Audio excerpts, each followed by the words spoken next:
Today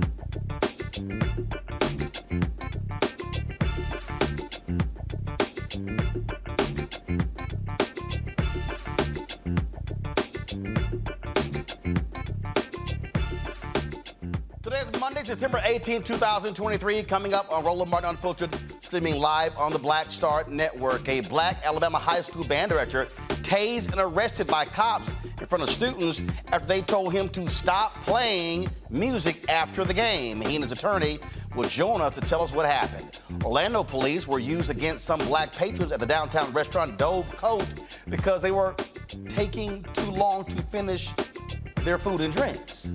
We'll talk to two of those who got kicked out. Dallas Cowboys owner Jerry Jones, who has never hired an interim black head coach or black head coach, says he wants to see NFL teams increase minority ownership. I wonder if he's saying this after Jim Trotter named Jones in his discrimination lawsuit against the NFL. Plus, conservative Lauren Boebert gets kicked out of a Colorado theater for inappropriate behavior. But she's always talking about family values. Really?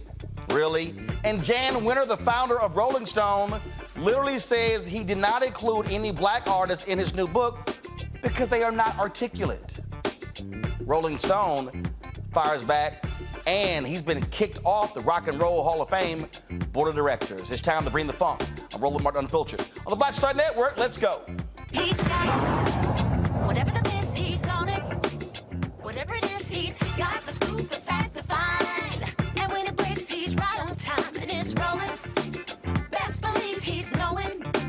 Putting it down from sports to news to politics. With entertainment just for kicks, he's rolling. It's on go, roll, roll, y'all. It's Roland Martin, yeah. Rolling with Roland now. He's funk, he's fresh, he's real, the best, you know he's Roland Martin now.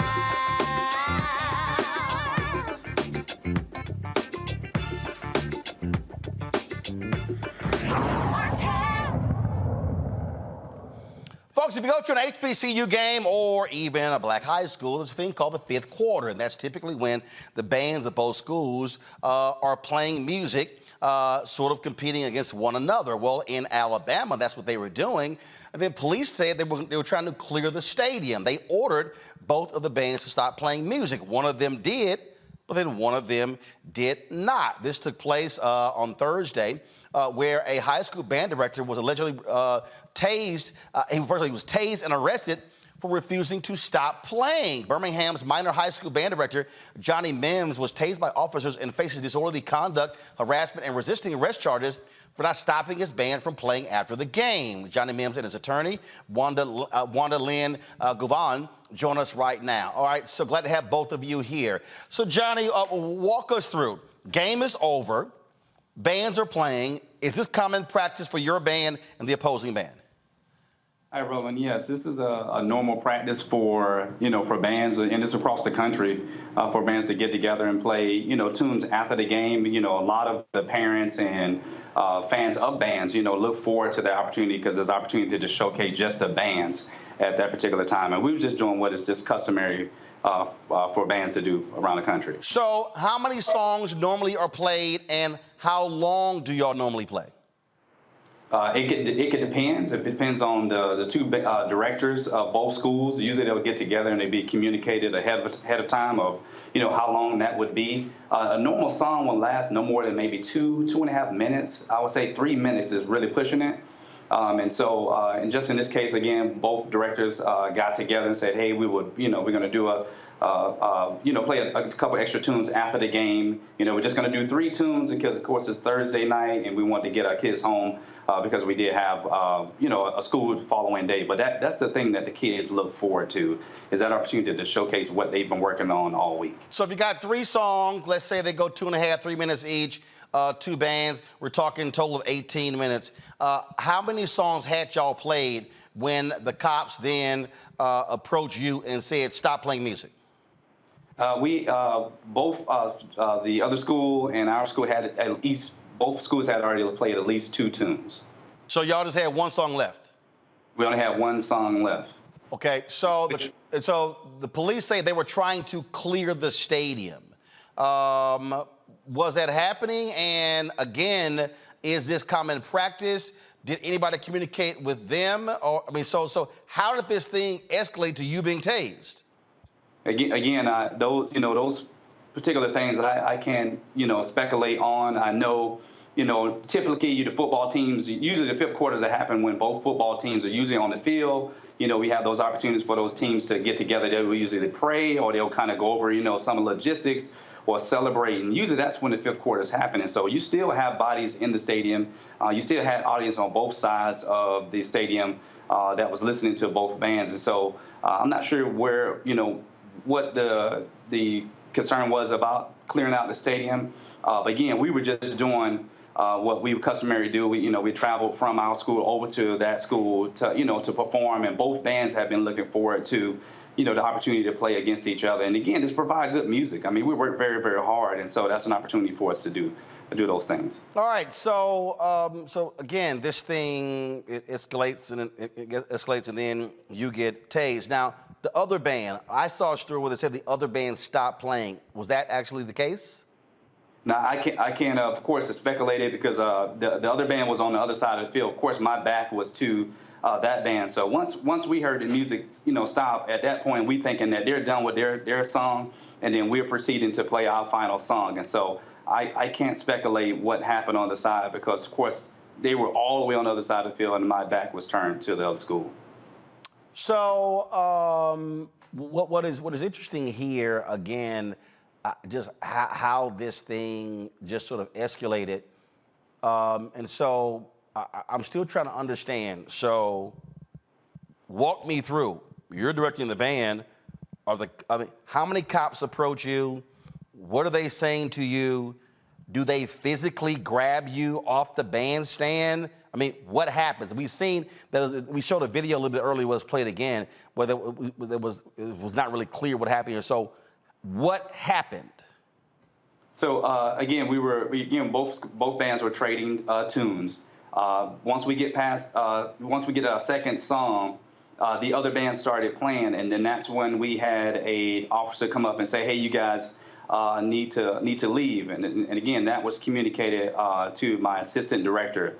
By this time, I was up on the podium, which you can see in the video. When you see it, you'll see the podium right there in front, which is separated from where the students are, so that I can get up and see all of our students. And so, we were proceeding to go on and play our third song, as agreed upon by both of the directors from both schools, as we customarily do. So, we were told that we need to leave, and as we communicated, say, hey, this is our final song.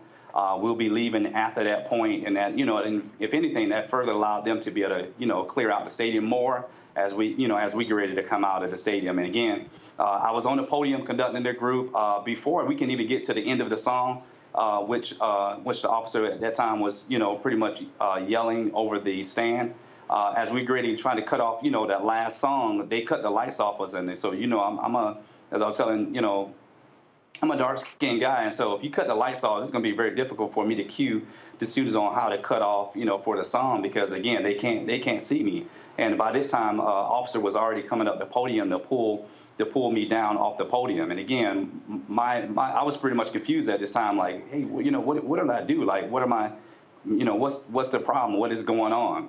And remember, all this is happening in front of 145 students and parents and countless other fans, again, who customarily see this happening.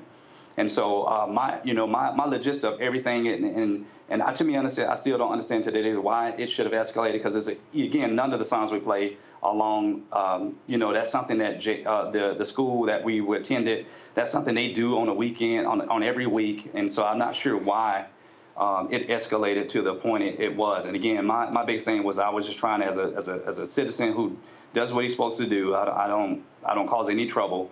Was trying to figure out why I was being harassed and pulled off the podium, which could have been a deadly thing, because I could have fell off the podium because it's a couple steps up. So that's was my biggest thing behind it. And I guess I don't know if I'm not know what their intentions was about, but I think it's definitely something that should have never happened. Wanda Lynn, have you communicated with the police, but talked about their actions? Anything like that? I have been in communication with the city attorney. First of all, thank you for having us on tonight, Roland. But I've been in communication with the city attorney, as well as the Alabama Education Association, parents, students, local pastors. And it's been a very long day, but one of the things that we've been doing, or I attempted to do, was gather as much information. I have asked that these officers and the sergeant, however, be placed on administrative leave, because regardless of what may have happened to begin this initiation or initiated this process, my client did absolutely nothing that would have warranted him being tased, treated like a dog in front of his students. One of the captions today, Roland, just from AL.com, one of the local newspapers here, simply read, "in front of the students." In front of the students. I think it's deplorable, especially with us coming off the heels of the Tyree Nichols situation, to see how he was tased by officers just right up the street in Memphis, Tennessee. But I think this is a situation in which the officers, first of all, should never have approached my client. They should never engage in home rule with regards to the field of play or with the bands. That's number one. It was out of their authority to do so, to cut the lights off at the stadium while fans were present, while family members or families, as well as the students was there. And I just couldn't even imagine being in that situation on last Thursday. I feel that my client's rights have been violated, and we're going to pursue further actions against the city of Birmingham. But I do believe that these officers should be placed on administrative leave effective immediately. But is there a standard procedure, for this? So, for instance, you have athletic leagues that regulate games along those lines. I mean, how do you make sure that this doesn't happen again? That way you leave it up to an officer. So I understand band directors making a decision, communicating beforehand. But to me, if this is common practice, it should be established that just like the game is 4 quarters, if you're going to have this, it should be established that after the game, the bands are going to engage in 3 songs each. It won't last total more than 20 minutes. That way you don't have these subjective decisions by these cops. Are you going to propose that be clearly stipulated by the school district? Absolutely. Absolutely, because the band directors had already communicated in this instance, number one. They had already made the decision to have the 5th quarter.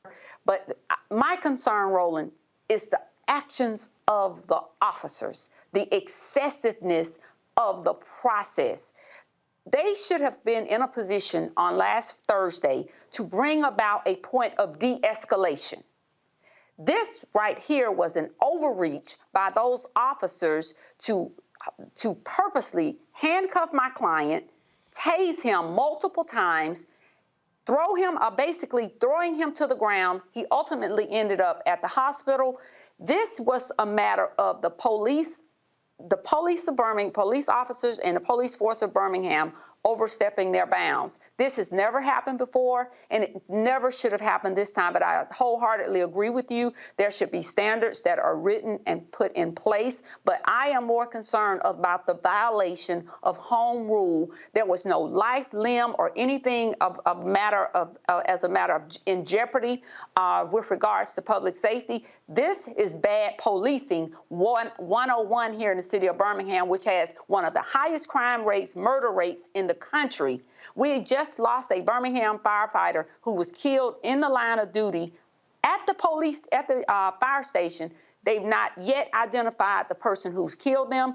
Every day, Birmingham has 3 or 4 murders per day. Here now, it's become such a common thing that the mayor doesn't even speak on it anymore. Nobody even talks about it. But yet you would take this man, a learned professional in his craft, and basically tase him to the ground, And to the point, he has to be taken to the police officer. It is an embarrassment to the sport. It's an embarrassment to those who participate in the craft of being in the bands.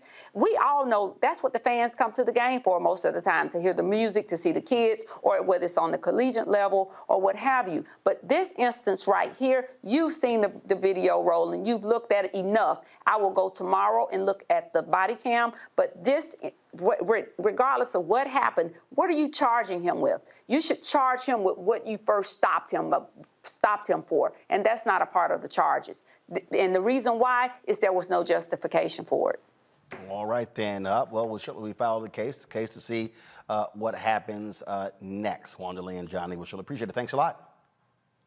Thank you. All right, folks, got to go to a break. We'll be back on Roland Martin Unfiltered right here on the Black Star Network. You're watching on YouTube. Hit that like button, folks. Also, become a member of our Bring the Funk fan club. Your dollars are critical for us to do the work that we do. Send your check and money orders to P.O. Box 57196, Washington, D.C., 20037-0196. Cash App, $RM Unfiltered. PayPal, R Martin Unfiltered. Venmo is RM Unfiltered. Zelle, Roland at RolandSMartin.com. Roland at RolandMartinUnfiltered.com. We'll be right back. Next on The Frequency with me, Dee Barnes. Producer, writer, and activist Drew Dixon joins us for an honest conversation about Black women and trauma, right here on The Frequency on the Black Star Network.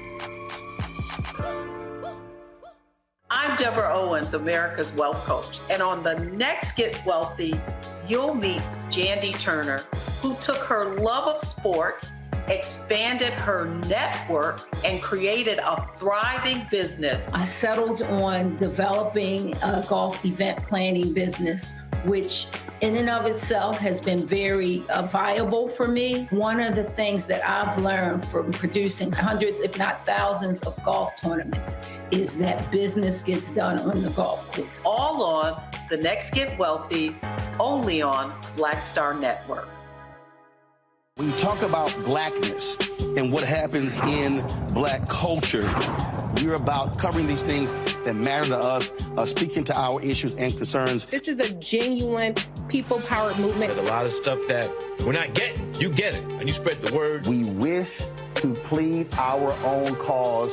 Too long have others spoken for us. We cannot tell our own story if we can't pay for it. This is about covering us. Invest in black-owned media. Your dollars matter. We don't have to keep asking them to cover our stuff. So please support us in what we do, folks. We want to hit 2,000 people, $50 this month, raise $100,000. We're behind 100,000, so we want to hit that. Y'all money makes this possible.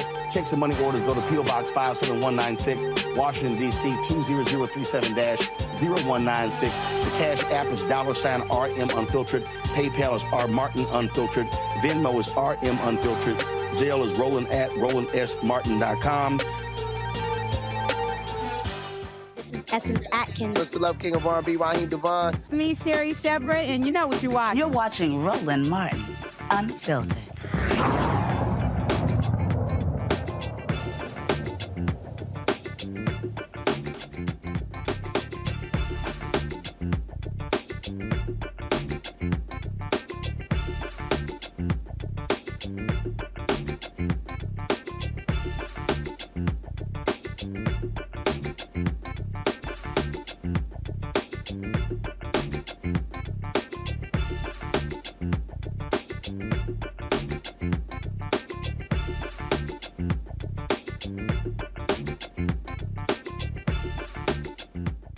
All right, folks, time for our panel. Dr. Julianne Malveaux, economist, author, President Emerita Bennett College out of D.C., Amakongo Dabinga, senior professorial lecturer, School of International Service, American University, also out of D.C., out of Georgia, out of Atlanta.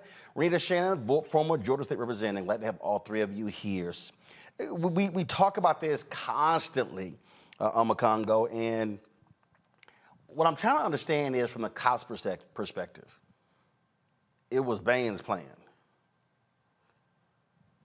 You tase a band director. I'm just trying to understand, is it that serious to literally physically take down a band director and tase them because they were playing music? And the short answer, the quick answer is absolutely not. And this is what happens when we continually have issues, situations where law enforcement, police officers are interacting with people just doing their basic work. Their police should have no involvement with any school activities. I mean, if you're there, in terms of breaking up things like a fight or something like that, like a brawl that breaks out or something, but, interacting with the band director like that, he said he could have hurt himself because when the lights went out and the stage that he was on, and as that article said that the lawyer talked about, in front of the kids. I mean, how many instances do we have to see where kids are traumatized for events that they're not a part of, but they have to just witness? And you have people out there who are saying, well, I think the police showed a great deal of restraint. At least he wasn't shot. Like, is that supposed to be our standard right now? The guy, we got to walk away. We got to walk away without a bullet in our spine, and we just want to call it a day. Dave, these officers need to be held responsible, and I don't know if there was a situation where the police were already there for security or if somebody called the police in, but these interactions with officers and people, Black people in particular, just doing their everyday job, not robbing a store, not, getting in a fight and arrest, just doing their everyday job. This is where we are seeing serious instances that could have turned out a lot more violent than this. So I'm going to sit there and say, yeah, I'm glad he wasn't shot, but that's not my standard. My standard is officers behaving properly and not traumatizing our children. They have to come back to school this week and deal with this and be in fear over something that should have never happened. I guess for me, Julian, if you're the cop, you're like, again, this is how I still look at it. We've given you an order, stop playing, we need to clear the stadium. And you ignore the order. And we've told you, hey, we've already told the other band, stop playing, we have to clear the stadium. Now, if the band director wants to keep playing, that's when you the cops, you go, y'all hold on one second. When his ass get done, he getting arrested. And then that's what you do. You politely say, you disobeyed police orders. We told you multiple times. You chose to ignore us. You're under arrest. You do it very calmly. No need to tase, any of that. Now, that's on him. Roland, first of all, there's an issue of context. The brother said that the lights went out. That meant that the people could not see him. So if he was trying to band direct whatever with the lights out, he could not have gotten the young people to stop playing the music because they were doing what they do and nobody told them to stop. The decent thing for the police to do, but I use words decent and police mistakenly, but the decent thing to have been done is to let them finish the song. They were going to finish the song and either, as you say, arrest them on the way out or talk to them on the way out. Dude, we asked you to stop. Why didn't you stop? And he could then have said, it was dark, I could not direct my band, and they could not see me. These police have a bad habit of jumping to conclusions, especially when Black people are involved. There's no such thing as the, quote, benefit of the doubt. There's no such thing. And I'm trying to place myself in that stadium. At the end of a game, there usually is a fifth quarter, especially in the South where they love their bands. And so people continue to play. They wind down. They're not going to stay there all night. It was indeed a school night. So what was the harm of letting them finish? And I'm just thinking about what else was going on. Have people really been clearing the stadium? Usually after a game, you and I both know, people sit around and they chitty chat. Oh, they beat their butts or whatever. No one is rushing out of the stadium. They're moving in an orderly, probably slow fashion. And what's wrong with that? I think these police officers totally overreacted. And the sister, the attorney, they should be placed on immediate administrative leave. There should be an investigation. And as Owakongo has said, these are young people who have been traumatized. They saw their leader essentially humiliated, essentially tased and taken to the hospital. What should they hope would ever happen to them? Well, see, the thing for me, Renita, is that, again, when the cops do these things, they end up costing taxpayers not money. And again, if they really felt that he was in the wrong, this is all you got to do. Y'all, just wait. When he get done, we're going to arrest him. This is the thing that I'm constantly saying. Too many cops Because they got a badge, because they got a gun, they escalate. The de-escalation would have been, okay, you want to keep disobeying us. Not a problem. Go ahead and finish y'all little song. I'm going to deal with you in 3 minutes. Now, he could still be upset that he got arrested, but what you haven't done is you haven't tased him, you haven't acted a damn fool, and you did it very calmly, and then you go to court, and it's very simple. Your Honor, DA, whatever, we expressly told him multiple times. Got body camera footage, but that's the thing. Most of these cops, they don't remain calm. They show their asses. Well, and I disagree. De-escalation looks like just letting the man play the song. He should not have been arrested for anything that we... No, that's my point. That is de-escalation. But what I'm saying, though, is... Not de-escalation to have arrested him at all. What I'm saying is the problem is police officers with this attitude of, if you don't do what I say, that in itself is a massive crime, and we're going to use whatever force against you. What was the problem with just letting them play the one song? Process or no process, what should have happened here is police should have said, okay, they asked him to leave, and he didn't. All they had to do was let the school know, because this band superintendent, this band director was from the visiting team, not the home team. So the home team band had already left. So if this really is a problem of them overstaying their welcome, this is something that could have been handled the next day between the two principals to say, hey, we'd like to shut down our field immediately after the game or within 5 minutes. You all overstayed your welcome. Please don't do that again. This is something that did not require any sort of arrest. And it's just even more disappointing to me that once again we see Black police officers being involved in doing the brutalizing, which is exactly what we saw with Tyree Nichols. So I just think that we have to get away from this culture, which is very similar to Jim Crow of, hey, Black people, if you do not do what I say, even in situations where it doesn't even matter, like this one. I mean, it wasn't like the guy was robbing a house. He was playing a song, then we're going to brutalize you and arrest you. Because honestly, I would have been upset even if they had arrested him. Because what is the problem?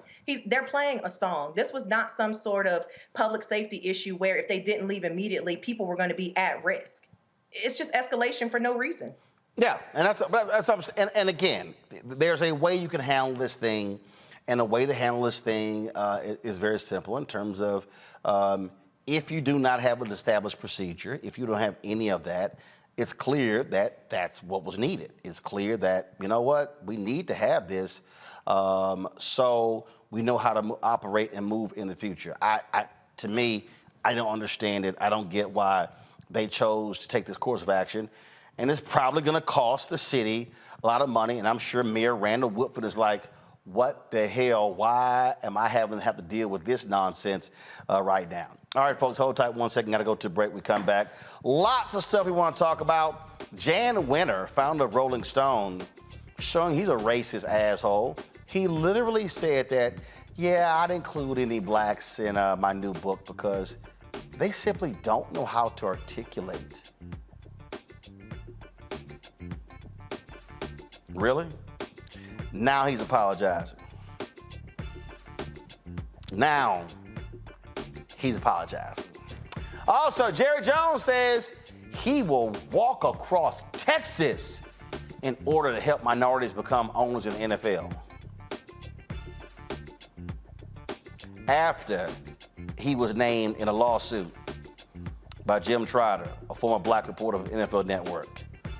Kind of timely, Jerry, kind of timely. We'll discuss all of that right here on Roland Martin Unfiltered on the Black Star Network. Back in a moment. Hatred on the streets, a horrific scene, a white nationalist rally that descended into deadly violence. White people are losing their damn minds. As an angry pro-Trump mob storms the U.S. Capitol, we've seen shooting. We're about to see the rise of what I call white minority resistance. We have seen white folks in this country who simply cannot tolerate black folks voting. I think what we're seeing is the inevitable result of violent denial. This is part of American history. Every time that people of color have made progress, whether real or symbolic, there has been what Carol Anderson at Emory University calls white rage. as a backlash. This is the rise of the Proud Boys and the Boogaloo Boys. America, there's going to be more of this. Here's all the Proud Boys, guys. This country is getting increasingly racist in its behaviors and its attitudes because of the fear of white people. The fear that they're taking our jobs, they're taking our resources, they're taking our women. This is white fear.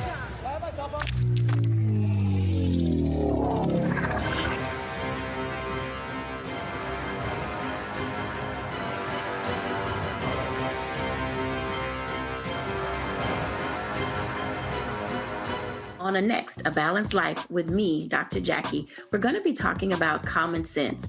We think that people have it, know how to use it, but it is something that people often have to learn. The truth is, most of us are not born with it, and we need to teach common sense, embrace it, and give it to those who need it most, our kids. So I always tell teachers to listen out to what conversations the students are having about what they're getting from social media, and then let's get ahead of it and have the appropriate conversations with them. On a next, A Balanced Life with me, Dr. Jackie, here at Black Star Network.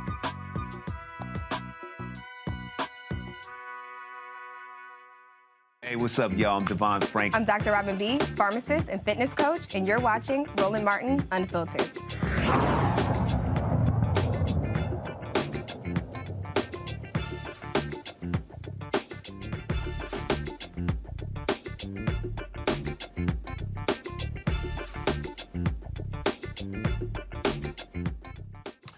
Well, ain't this timely? Dallas Cowboys owner Jerry Jones, one of the owners named in Jim Trotter's discrimination lawsuit against the NFL, now says that, you know what, there should be more minorities who are owners in the NFL.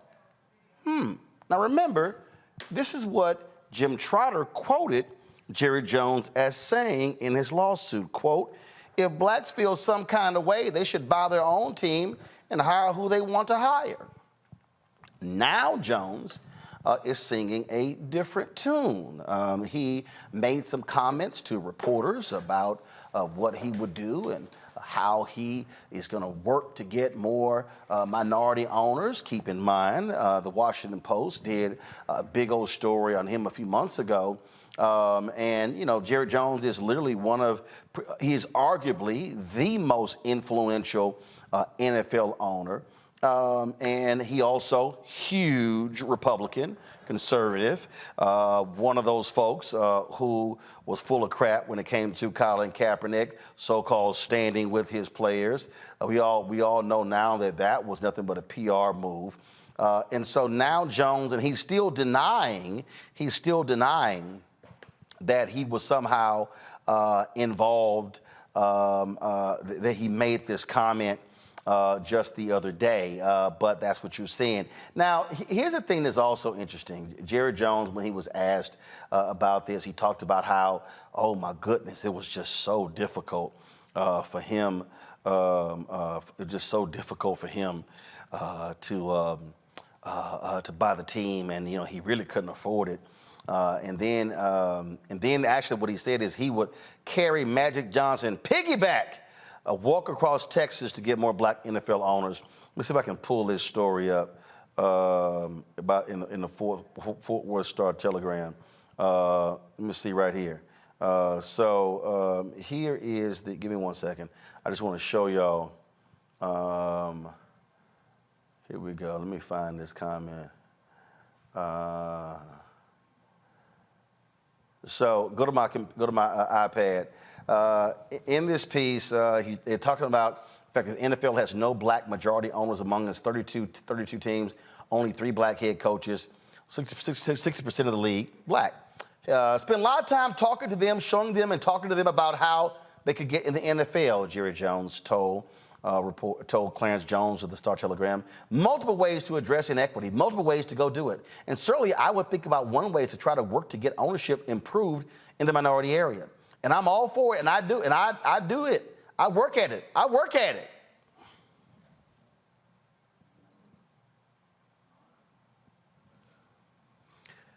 First of all, this quote don't make no sense whatsoever. Don't make any sense whatsoever, okay? Makes no sense. That, again, this is the article. Go back to it. Jones understands the financial hurdles that have impacted blacks from gaining ownership, most notably the rising cost of NFL franchises and league rule that a majority must put down 30% of the cost. Nobody got in on a wing and a prayer any more than I did, and I really couldn't afford it. But I got into it, and as we look and see, we do see the qualified potential buyers out here that can get involved, and that's one way. You know the financial hurdles for everything that's gone up, but percentage-wise, there are qualified people out here. If they aren't here this minute, they're on their way because that's what's happening in this country. And many of the people that recently have gotten involved in the NFL might not have been able to do it 20 years ago. So continuing to share thoughts and ideas with other people about being involved and from the ownership is something that I can speak to. He brings up Magic Johnson, of course, who's a part of the Washington Commanders ownership. He goes, quote, Magic is a great ambassador, and I carry him piggyback to get him in the NFL. Jones says it's very important to have continued dialogue and discussions about diversifying the NFL's ownership rules, ranks, and believes his comments to Trotter were misrepresented. It's very important. We want that. We work at it. Really, that was the intent. My intent when we were talking, and I regret that with Jim, I really do, because he's a friend. I love the National Football League. I love football. And if we can improve it by having people that aren't in ownership today, I'll walk across Texas to do it.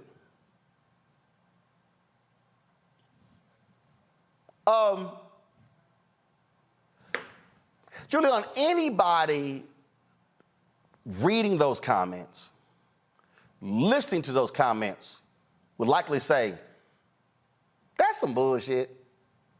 I'm working at it.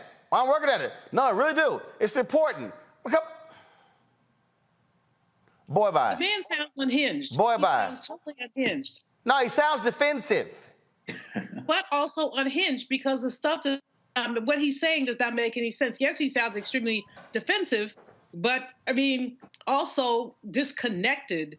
And the visual of him carrying Magic piggyback anywhere, just has to make you totally crack up. The fact is that this man was a racist, is a racist, is going to be a racist. He's saying the right things because he's in a lawsuit, and he has to say the right things. We know what the structure of the NFL is. We know how challenging it's been, first of all, just to get head coaches, not to mention ownership. And so give me a break. If they want to do something from an economic perspective to make sure that there is African-American ownership, there are a number of things they could do. Qualified African Americans could get loans from the NFL at a subsidized interest rate to buy in. Of course, there'd be a vetting process. That's one thing they can do. We've seen things like that done in the past. Or they could relax their rules so that there could be a larger consortium of African Americans, because now these teams are going for $5-6 billion. You know, when he says it's going to happen soon, he's waiting for the black billionaire, and the black billionaire may not want to be the one to spend his money on an NFL franchise. I mean, some of y'all go crazy over the NFL. I don't give a whatever. But what I do care about is the equity piece of this, and the fact that this aspect of food, I mean, he just seems unhinged. Well, I want us, Omakongo, to understand a few things. And what I want us to understand here is that, and people don't, I think, fully get it. Roger Goodell is the commissioner of the NFL. Roger Goodell is an employee. He can make $50 million. He is an employee. The people that run the NFL are the 32 owners. Yep. And what Jerry is trying to do here, and this is key, Jim's lawsuit talks about not just ownership. Jim's lawsuit talks about lack of black executives in the NFL, lack of black executives at the NFL network. And so, and this is why I want people to understand, don't fall for the banana in the tailpipe. Jerry wants us to now reverse field and go, oh, here's what Jerry is going to do for owners. The quote that Jim quoted him was, if y'all want to see some changes, go get your own owners, and then they can go hire who they want to hire. Mm-hmm. So Jerry knows there are not going to be any black NFL owners. He knows this. Y'all, the Commanders, the Broncos, NFL franchises are now going for $5 and $6 billion. Let's just say $5 billion, okay? You got to put up 30%. That means you, black man, black woman, you by yourself, you got to put up or show $1.5 billion. Yep. He knows the game. Nah, Jerry, you don't want to deal with what Jim talked about is y'all are unwilling to hire black people as team presidents, as general managers, as heads of player personnel, as head coaches, and in the front office of the NFL.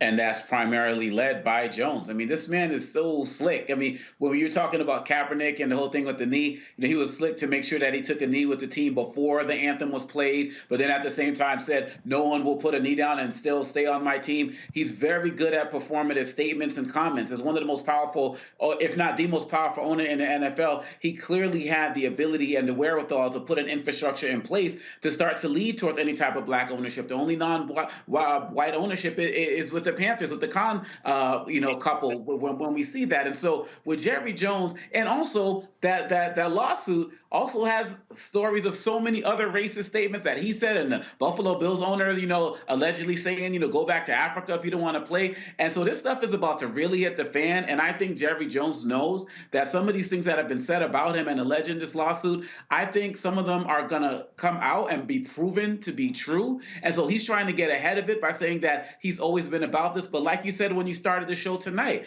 never had a black coach and never had, the leadership at different levels. So he has never been about it, but he understands in our society now, especially after they found him in that rally, back in the days in the civil rights movement, he was on the wrong side of that rally. He's been very good at putting out little snippets that he knows the media is going to run with, because most of these networks are not doing in-depth conversations and in-depth fact-checking on calling out his entire history. He could have been put a system in place for black ownership, but he knows that this will rule the day for a few days, a few hours. We're not going to let it go, but he knows that the main folks, ESPN and all of these guys, they're going to let it go. But I'm glad this lawsuit is out, because a lot of these people are finally being called out for so many of their racist tendencies for decades, probably led by Jones.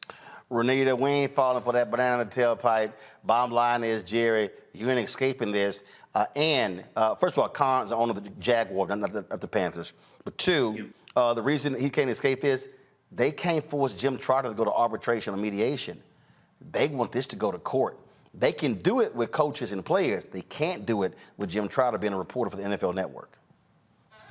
Well, and so I don't support the NFL because there's just too many problematic things about the NFL that I just can't bring myself to support the NFL. But y'all correct me if I'm wrong on this. I seem to remember about a decade ago where the cost of purchasing or buying into an NFL or owning an NFL team was not what it was today. And so there were actually black people who had the money and could qualify to purchase these teams, and they were just not being let in for some reason that, was not being actually told to them as to why they were not being allowed to purchase. Did that happen or no? Because that's what I thought I remember. No, that wasn't the case. No, because even then, could nobody black afford to get an NFL franchise? Okay, because his comment really just sounds kind of condescending, where he's saying, well, some parts of it, he's saying, well, there's black people who are working up to this amount who might be able to afford it. And then, of course, the carrying Magic Johnson on his back, piggyback. I mean, I would like to see if there's going to be a response from Magic Johnson to him saying this, because all of it, the entire comment was condescending. Nope. And we know what his original comments were. And I think that his original comments are how he really feels. And he's just trying to walk it back. Nope. You're not going to see a Magic comment, especially now that he is, even as a minority owner, in the NFL club. Trust me, you're not going to hear anything being said. All right, y'all, hold on tight 1 second. We come back. What's it like being black at a restaurant? You chilling, you eating, you drinking. Then the restaurant like, hey, y'all got to hurry the hell up. And they call the cops. It actually happened. We'll talk to two of those black folks Next, right here on Roland Martin Unfiltered on the Black Star Network. All change is not growth. Right. But thoughtful change is real good fertilizer. And that's what has been so beneficial to us. But you also were not afraid of the pivot. Well, and I'm a black woman in business. Come on, I don't care how I dress up. I don't care who I'm speaking with. I don't care what part of the world I am in. I still am a black woman in business. Being afraid of the pivot, being fearful of change is not what got me here. Respectful of change, respectful of pivot, yeah. Fearful, no, no.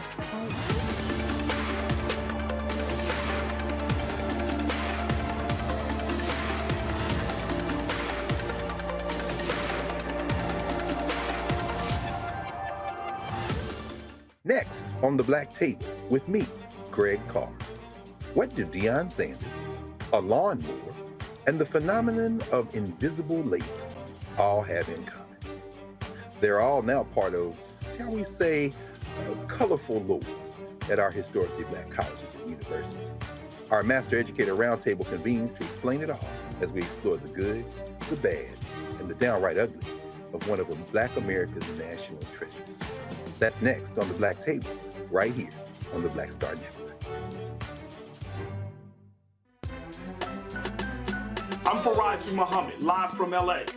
And this is The Culture. The Culture is a two-way conversation. You and me. We talk about the stories, politics, the good, the bad, and the downright ugly. So join our community every day at 3 p.m. Eastern and let your voice be heard. Hey, we're all in this together. So let's talk about it and see what kind of trouble we can get into. It's The Culture, weekdays at 3, only on the Black Star Network. Hey, it's John Murray, the executive producer of the new Sherry Shepherd Talk Show. This is your boy, Earthquake. And you're tuned in to Roland Martin Unfiltered.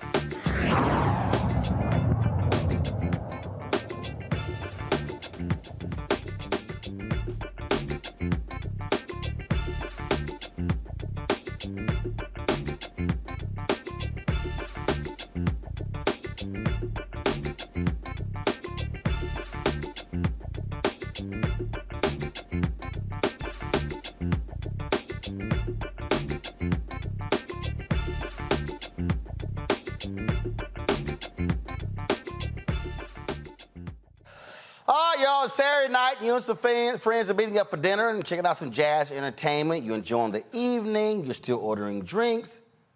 All of a sudden, they say, yo, y'all have to go. Y'all taking way too long.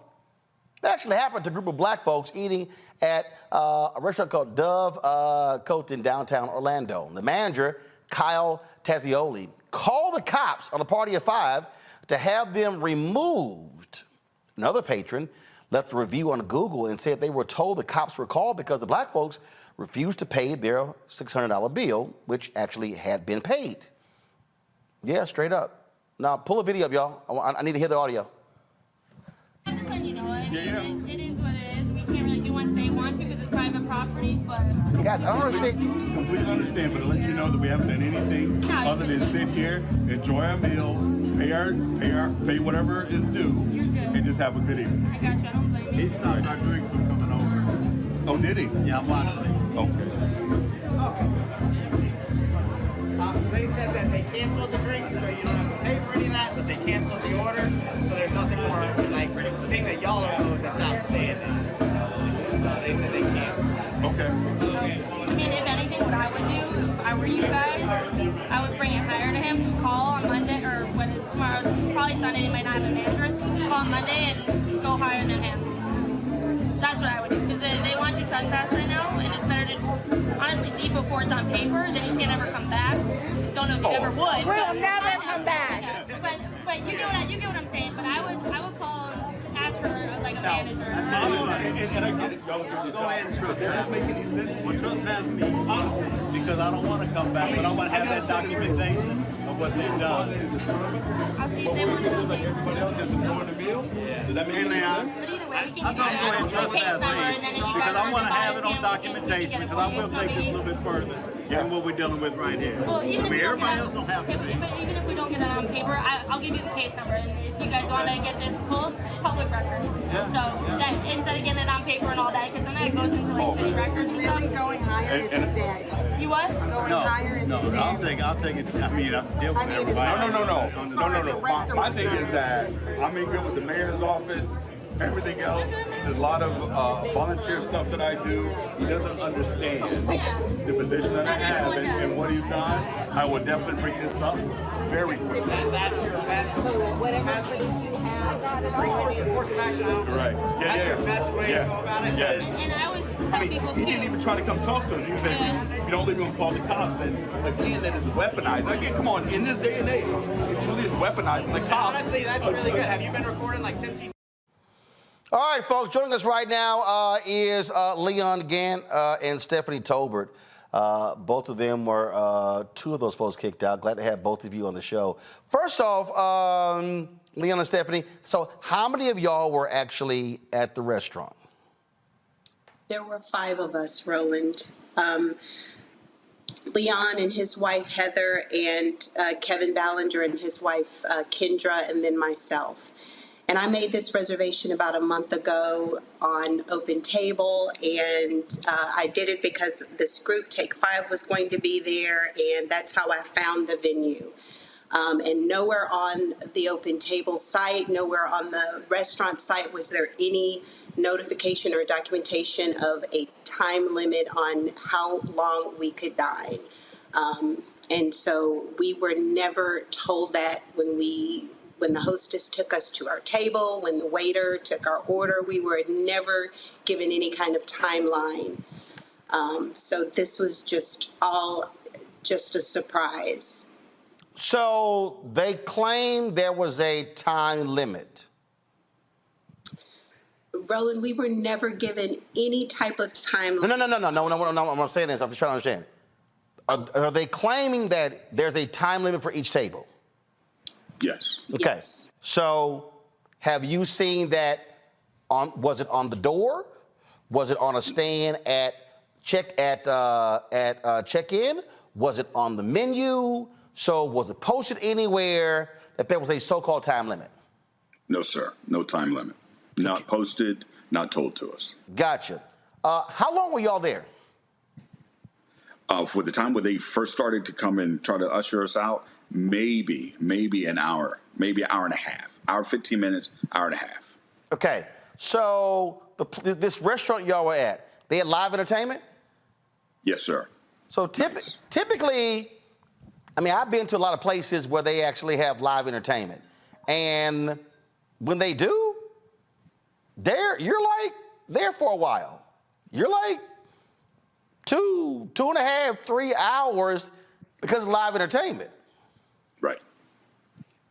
This, I am perplexed. Now, we did reach out to the owner, and we sent them an email. Carol, the owner is Rob. That's who this is? Okay, so he said, Ms. Gant, can you please provide me with the name and phone numbers of the guests who were part of this group from Saturday night? The 2 gentlemen in the video in particular, I would like to call them personally to understand what happened and have a cordial, polite conversation to discuss their concerns. Thank you for your consideration. So that's what he sent to us. Had y'all heard from him? Not at all. Not at all. What communication have y'all had with, has anyone contacted the owner? No. The only contact we had was with the owner's son, and he was the one who led the charge in getting us escorted out by the police.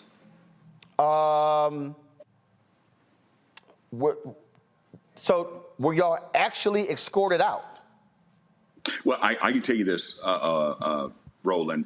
The police were very cordial. They were very nice. They even said to us that we will walk out first so that it doesn't seem like we are escorting you out. However, because this is a private organization, we had to leave. But they were very nice. They said that we will walk out first so it doesn't seem like we are actually escorting you out.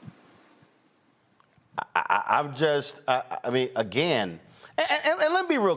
Look. I know of some restaurants that are extremely busy, where they have reservations, and they flip those tables. And I know some places, like I say, that are highly successful restaurants that actually do this. But what's crazy to me is for a manager to say this, and you literally have it nowhere posted anywhere, and it seems as if you just sort of made it up. And the other thing is this here. There are date stamps on receipts. When those waiters put orders in, there's a time stamp on it. So y'all are able to show from the moment an order was placed and to when you get your receipt, how long you were there. Yes. Yes. What's your plan going forward? I can tell you this. First of all, it's an honor being on your show. So thank you very much for covering this. What I have done, I reached out to some of the contacts that I have here in Orlando, and they're giving me a list of attorneys that I'm going to contact. I also have some connections into the mayor's office, and I know of one very good friend who's in charge of the discrimination department for Orlando. I've already sent her an email. I'm sure she's going to get back to me tonight. But for me, the end result is I would like a formal apology, number one. I would like our money returned. And then, because I have my mom here, and I was talking to my mom about, again, she grew up in Alabama and Jim Crow, and explaining this to her. And she was like, you know what, they really just tried to take your dignity. So what is the price of your dignity? And really, there is no price on that. But I truly, I want to make it painful for them. For, again, you're talking about 5 professionals, 4 of them Black, successful, and just that humiliation, embarrassment. And later we found out that manager's son went around and told everybody that we were being escorted out because we couldn't pay our bill. So wow. Yeah.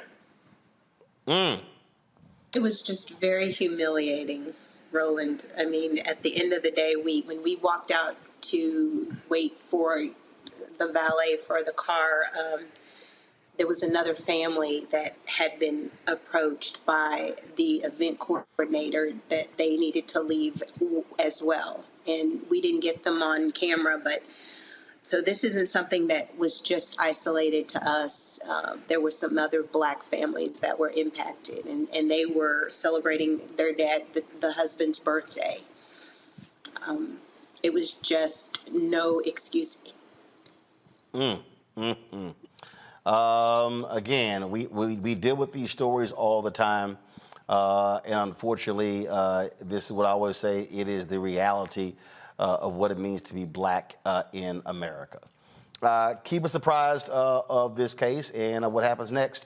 And Carol, my producer, will be sure to forward y'all Rob's email and phone number, the owner, so y'all can have that conversation. Awesome. Roland, thank you very much. I appreciate the time. I appreciate it. Thank you so very much. You know, Renita, this is, I mean, we do these stories all the time. And it's just, and this is what people don't understand. It's hard being Black in this country, and you just trying to go enjoy a meal and some damn jazz, and you still got to deal with some BS. Absolutely. The point you're making is the point that everybody should see from this, which is that Black people in society always have to be on guard. You can't even just go out to dinner and enjoy jazz music because you run the risk of being put out of a restaurant because you are Black.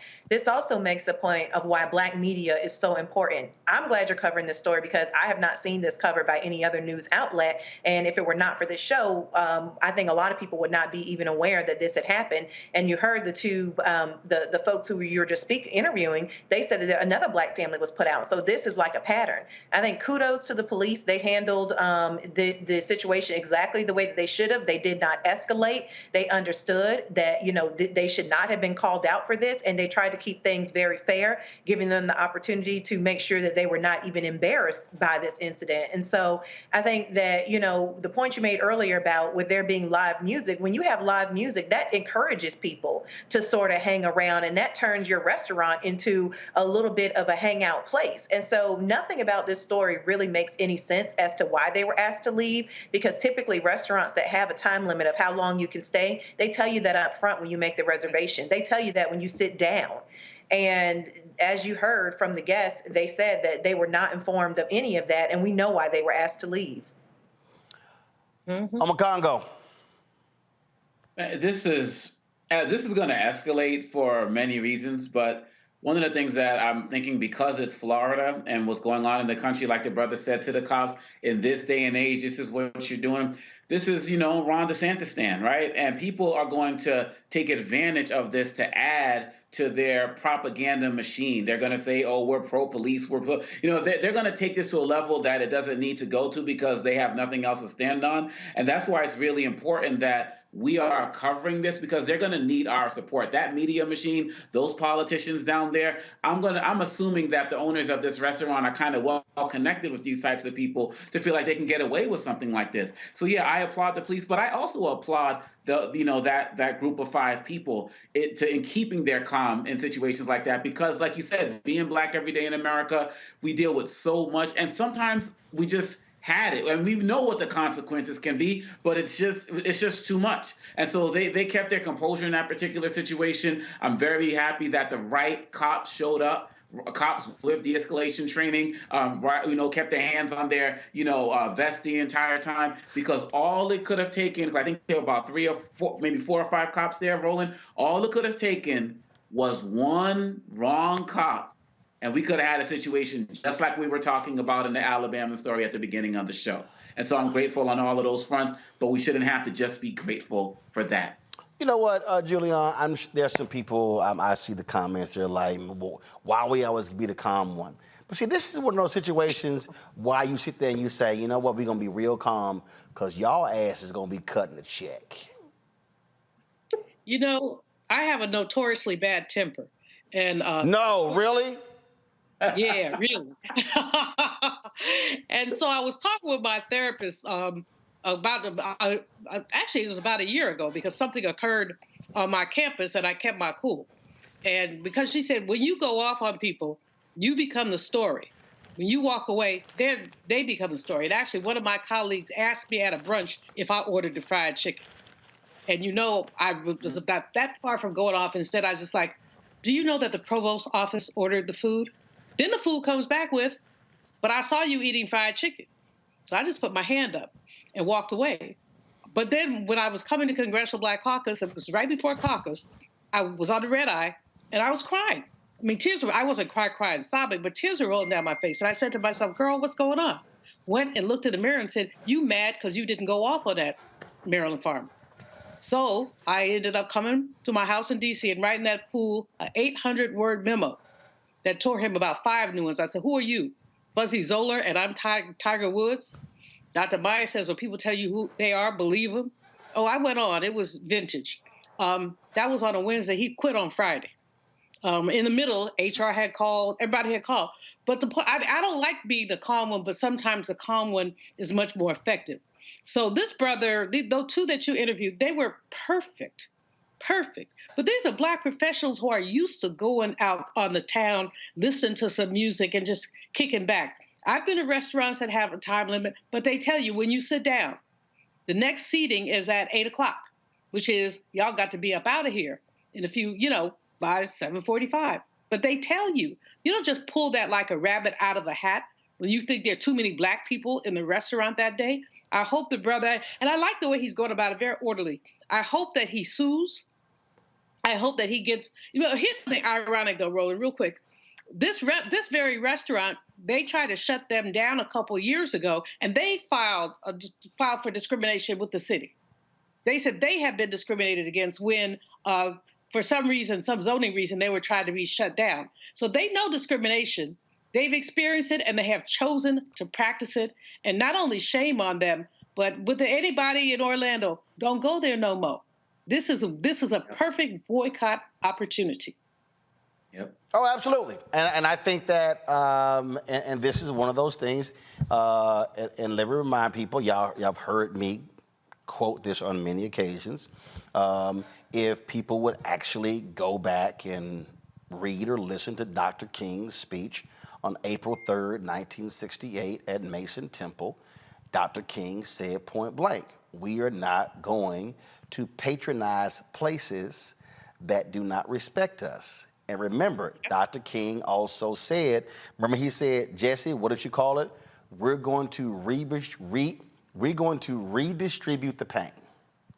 So everybody who's listening, I want you to understand what that phrase, redistribute the pain.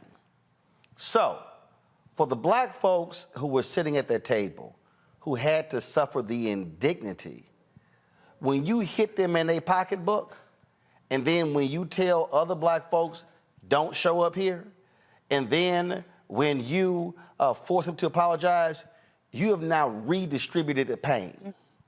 So to Julian's point, when we talk about lashing out, I get lashing out. I get when you're angry and you're ticked off and you want to jack somebody up. But there are also other times when you sit there and go, y'all don't worry about it, we good, because y'all ass is gonna be paying. Mm-hmm. See, it's real simple.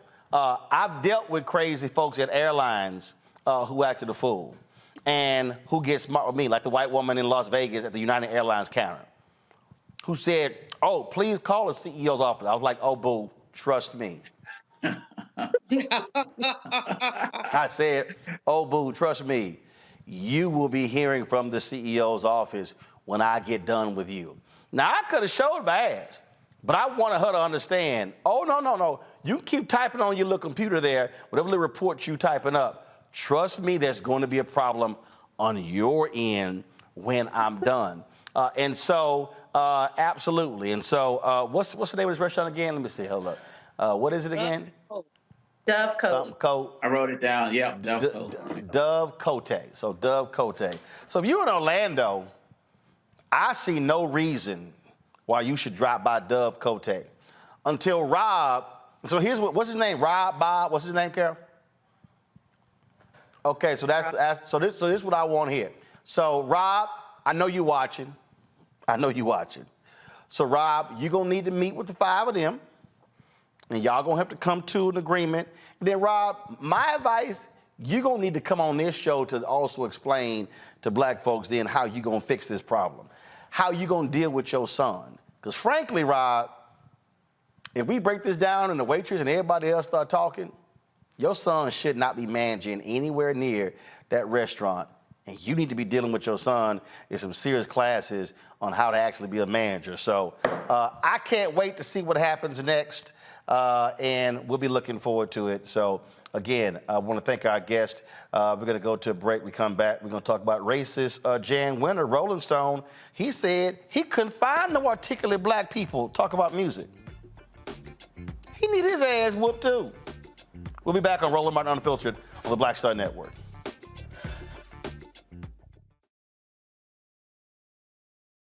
I'm Deborah Owens, America's Wealth Coach. And on the next Get Wealthy, you'll meet Jandy Turner, who took her love of sports, expanded her network, and created a thriving business. I settled on developing a golf event planning business, which in and of itself has been very viable for me. One of the things that I've learned from producing hundreds, if not thousands, of golf tournaments is that business gets done on the golf course. All on The Next Get Wealthy, only on Black Star Network. On a next, A Balanced Life with me, Dr. Jackie, we're going to be talking about common sense. We think that people have it, know how to use it, but it is something that people often have to learn. The truth is, most of us are not born with it, and we need to teach common sense, embrace it, and give it to those who need it most, our kids. So I always tell teachers to listen out to what conversations the students are having about what they're getting from social media, and then let's get ahead of it and have the appropriate conversations with them. On a next, A Balanced Life with me, Dr. Jackie, here at Black Star Network.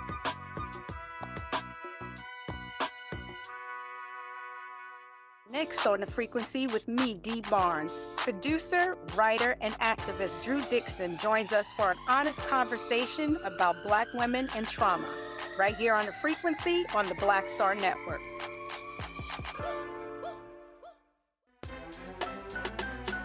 I'm Faraji Muhammad, live from LA. And this is The Culture. The Culture is a two-way conversation. You and me. We talk about the stories, politics, the good, the bad, and the downright ugly. So join our community every day at 3 p.m. Eastern and let your voice be heard. Hey, we're all in this together. So let's talk about it and see what kind of trouble we can get into. It's The Culture. Weekdays at 3, only on the Black Star Network. Carl Payne pretending to be Roland Martin. Holla! You ain't got to wear black and gold every damn place, okay? Ooh, I'm an alpha, yay. All right, you're 58 years old. It's over. And you are now watching Roland Martin Unfiltered. Uncut, unplugged, and undamn believable.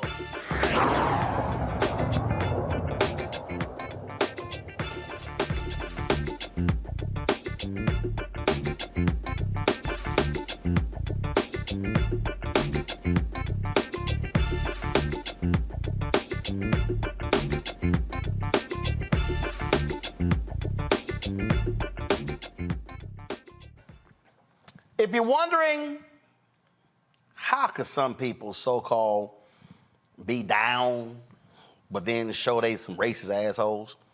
All you gotta do is wait for them to start talking. So the founder of Rolling Stone magazine, considered the Bible of the music industry, Jan Winter, has a new book coming out where he talks about some of the best musicians of all time.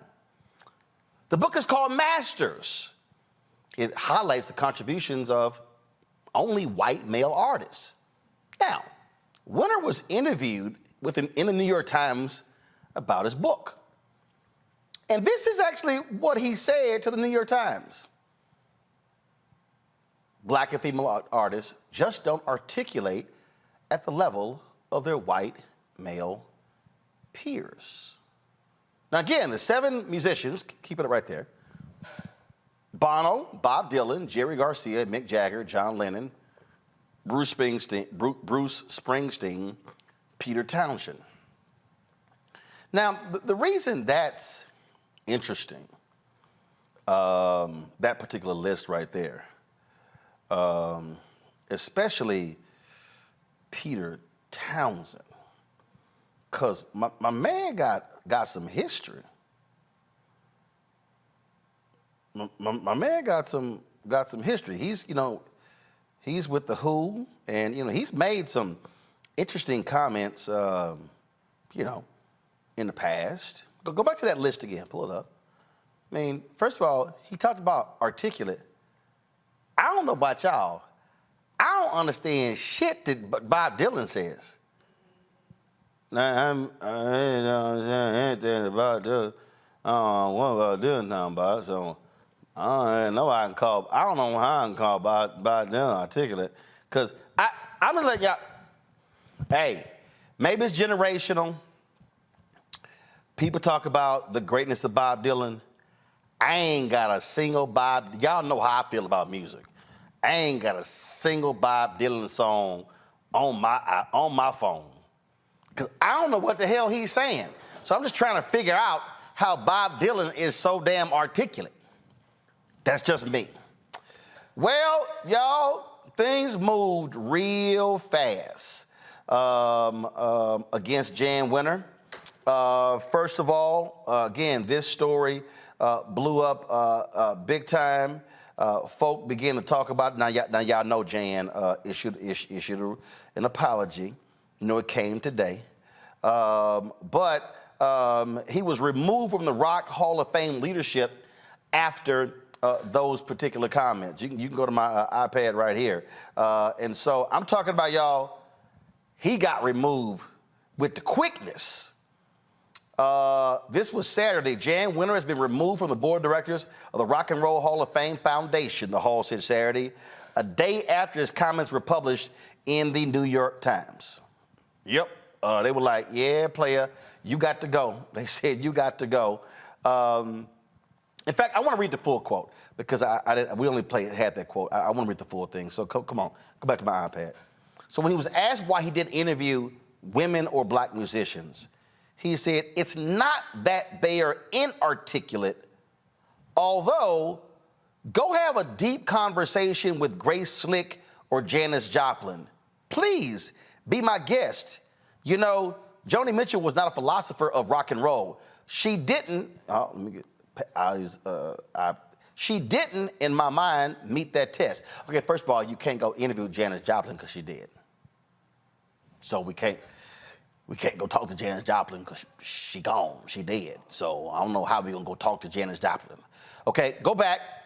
He goes, of black artists, you know, Stevie Wonder, genius, right?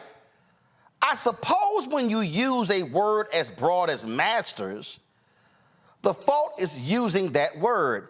Maybe Marvin Gaye or Curtis Mayfield. I mean, they just don't articulate at that level.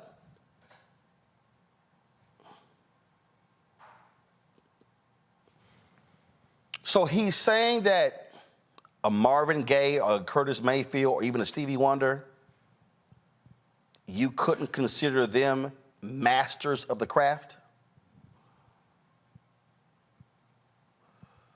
Okay, back to my iPad.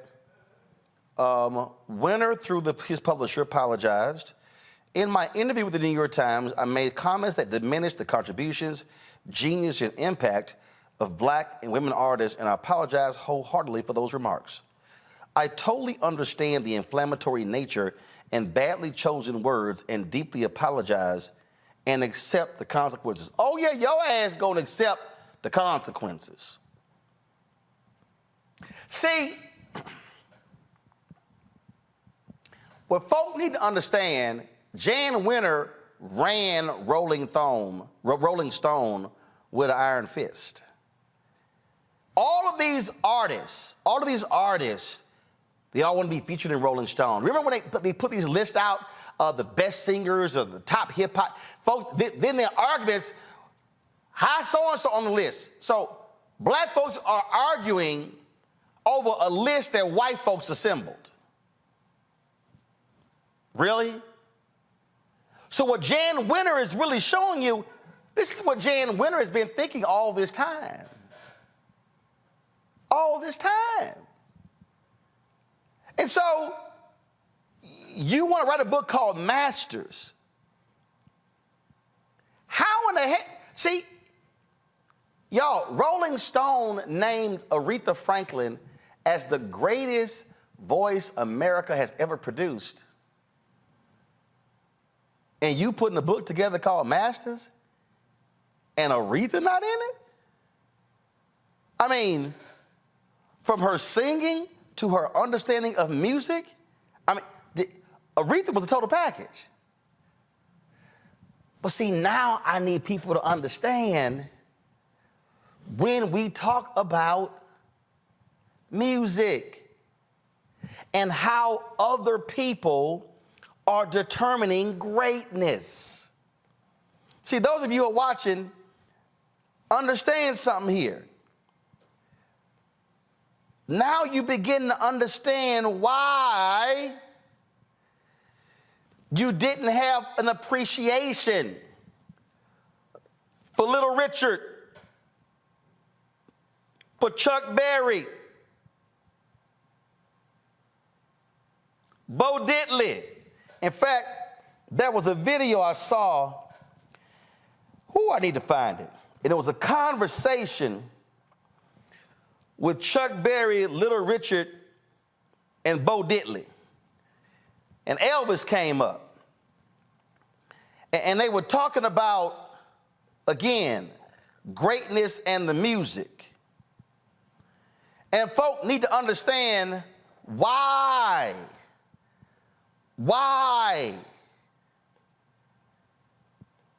Elvis was called the king of rock and roll. Because you had white folks who were deciding that.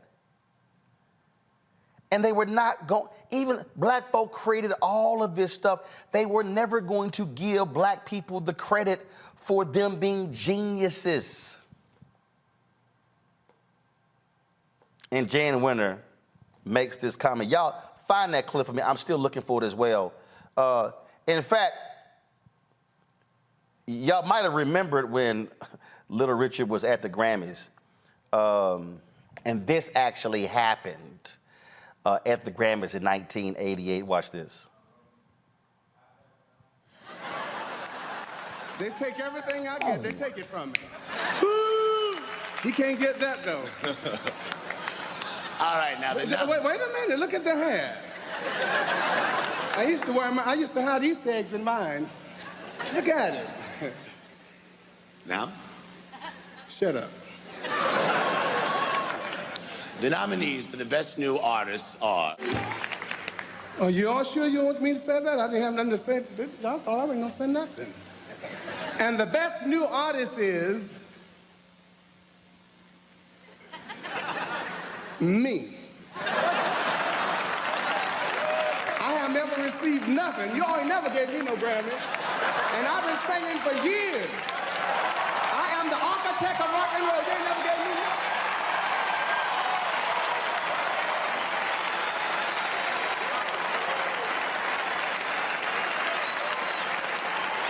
And I am the originator. And I still say, woo!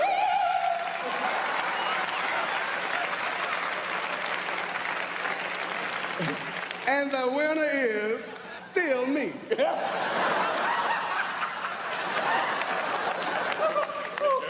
Good morning. I had to get that in. Being a Brian Drew from Georgia, I had to tell it too. So, the year they actually gave Little Richard a Lifetime Grammy, he wasn't allowed to accept it on stage. I remember that year. I remember taking a shot at Little Richard, and he almost didn't go to the award ceremony. So I'm saying all of this so you could understand a Jan Winter and the BS that he was doing here. And it just speaks volumes on Congo in terms of how they refuse to accept the greatness of black people. And then a Jan Winter writes a book called Masters and only includes white men. And it's a real good reminder, this Winter story should be for all of us in terms of how they see us. When you look at, the Rolling Stones founded it in 1967, and when you talk about people like Aretha Franklin, and you talk about Stevie Wonder, 25 Grammy Award winning Stevie Wonder, by the way. So we can talk about their artistry, but also their activism and their voice in terms of what they've meant for our people. And one of the other things we have to be mindful of is, how is it that Rolling Stone still stayed at the top when it's also been revealed that Winter was letting the people that he interviewed edit their own interviews, edit their own stories? You know, Lennon, Mick Jagger, like these different folks. Is that journalistic excellence? So we have to be very mindful of who we're looking for approval for. Do we care more about the Grammys and this or the Image Awards, right? We can't keep looking for other people to evaluate us and rate us at the level that we know that we are at. And I'm thinking about all of the people who should have been inducted into the Hall of Fame who maybe died or didn't get the recognition that they should have because somebody like this man was at the helm. And he's just one of many. He's the story now, but we know that there are many like him. And quite honestly, at the end of the day, when you think about what he said and what he's been able to get away with for so long, this has to be a wake-up call for us to judge ourselves, to respect ourselves, to call our greats the greats as we know them, and not let these other folks control the narrative. And I really would be disappointed if people continue to look at the Rolling Stone as the standard, given this situation and given this story and what else has come out. Because the clearly racist comments that he's made has definitely been part of his Rolling Stones platform over the years. And just to let some black people come in and make some lists that go in his magazine, like you said, Roland, it's not enough. Our reaction to this is going to matter more than what he has done. But the thing that I'm always talking about is white validation. And frankly, I don't need Jan Winter to validate black people. But what you're not going to do is say who's inarticulate. This was the Ray Charles interview with Bob Costas where Elvis Presley came up, and Ray Charles is on the money. He appreciates more different kinds of music than you. That's obvious. But did you feel at the time, in the 50s, early 60s, a resentment of some of the white performers who were copying R&B stuff and selling more records than you and your contemporaries were? I just didn't object to it. I just felt that the music it wasn't that good to care about. Now, that sounds terrible, doesn't it? But I'm being honest with you. Maybe some exceptions, though. I mean, Elvis was a talented guy. Well, okay. Not necessarily. You know better than I. Yeah. Let me ask it differently. How good was Elvis? What Elvis did, he caused a lot of the populace, if you want to, and usually when people say populace, they usually mean white people, to start listening to a lot of music that normally they wouldn't have been listening to. I guess I'm going to lose at least about a third of my fans right now. But to say that Elvis was so great and so outstanding, like they say, he's the king. I got in trouble because one guy asked me this question, and I said the king of what, and he got mad at me. You see, I don't think of Elvis like that because I know too many artists that are far greater than Elvis. I think Elvis person came along at the right time when he was a white kid that could do rock and roll or rhythm and blues or whatever name you want to call it, and the girls could swoon over him. Nat Cole got in trouble in Alabama when the women swooned over him. Got put out of town. And black people have been going out shaking their behind for centuries. And what the hell's unusual about that shaking their hips and stuff? And that's all Elvis was doing, was copying that. And he was doing our kind of music. He was doing the Willie Mae Thornton, Jailhouse Rock. That's black music. So what the hell am I supposed to get so excited about, man? But I think all this stuff about saying he's the king and he's the... it's a piece of bunk. Sorry. Next question. Don't ask me no more about Elvis because I've gotten enough trouble as it is. I think you covered it, though. I don't think a follow-up is necessary. Okay, all right. Yeah, no lies told there, Julian. Hey, that was a great, Ray Charles, very inarticulate, if you will, Jan Winter. He laid it out with something we all know, talked about the black community, just like Little Richard, all the time, about how our music has been copied, they get the awards, and we don't get the recognition. But I'm with you, Roland. Who gives a you-know-what about what white people think and how white people feel and who they're rating as the greatest? We know what the greatest is, and the record sales often reflect that. You don't see a lot of record sales for some of these pretenders and others. Jan Winter, however, what the comment he made to the New York Times really does speak to where he's been coming from all this time. As you say, he ruled Rolling Stone with an iron fist. He determined which writers were published. He determined who was interviewed. He chose who to lift up and who to ignore. And now he's telling us why. Because he didn't think much of black people or women. Now, white women need to have something to say about this as well, because how dare he, kind of put down these white women who I happen to think of as relative icons. Again, Aretha be my goat. So many others. Nina Simone, my goat.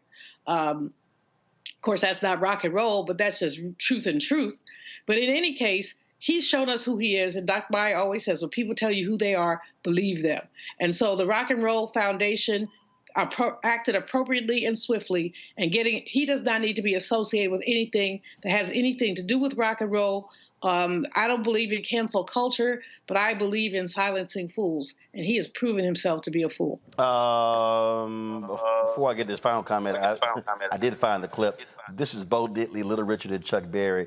And if you thought Ray Charles was lit, check these three guys out. You know the only song that I ever tried to sing of his is Maybelline. I get first the Cadillac up on the hill and then you let it go on up the hill by itself. No, it went.